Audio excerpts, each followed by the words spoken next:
문재인 대통령의 강경화 외교부 장관 임명 뒤 경색된 정국이 풀릴 기미를 보이지 않고 있습니다. 야당의 거센 반발 속에 파행된 국회가 오늘은 정상을 되찾을지 미지수입니다. 국회 연결해 보겠습니다. 조태현 기자. 네, 국회입니다. 자, 오늘도 야당의 반발은 이어지고 있군요.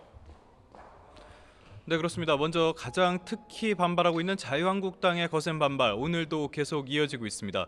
정우택 당대표 권한대행 겸 원내대표는 오전 회의에서 문재인 대통령의 독선과 독주를 막기 위해 강력한 원내 투쟁을 벌여나가겠다고 선언했는데요. 제1야당으로서 역대 어느 정부에서도 볼 수 없었던 부실한 인사가 그대로 임명되는 걸 내버려둘 수는 없다며 원칙에도 맞지 않는 공무원 늘리기식 추가 경정 예산안 심사에도 응할 수 없다고 못 박았습니다. 국민의당 김동철 원내대표도 자유한국당의 운영위 소집 요구에 뜻을 같이 한다며 조국 민정수석이 당연히 출석해 인사 참사에 대한 입장을 밝혀야 한다고 강조했습니다. 다만 인사를 상임위나 추경 등 현안에 연계하는 것에 대해선 원칙적으로 반대한다며 국정 공백을 하루빨리 끝내고 법안을 처리해야 한다고 주장했습니다. 바른정당은 여당이 꼭 필요한 국회 운영위원회 소집에는 반대하면서 나머지 상임위원회 참석만 주장하고 있다고 비판했습니다.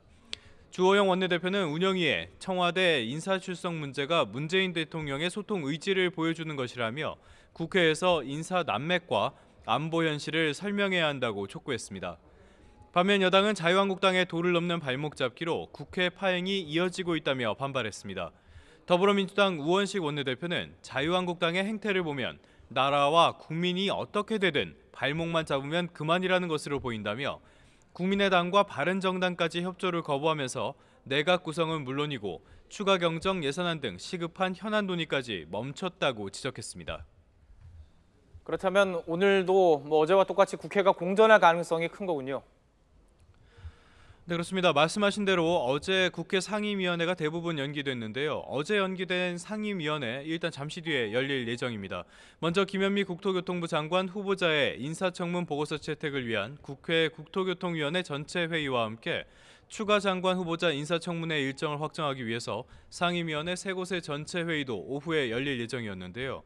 이미 송영무 국방부 장관 후보자 인사청문 일정을 정하기 위한 국방위원회 전체 회의가 취소된 상태입니다. 오늘도 상임위원회 개최를 장담하기 어렵게 된 건데요.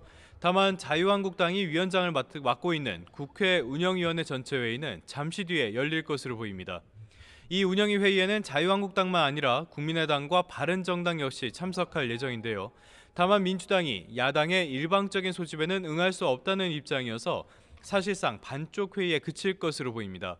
또 여야가 의사 일정에 합의한 것도 아니고요. 청와대 역시 부정적인 입장을 보이고 있어서 조국 민정수석과 조현옥 인사수석 등 청와대 인사들도 참석하지 않을 것으로 전망됩니다. 지금까지 국회에서 YTN 조태현입니다.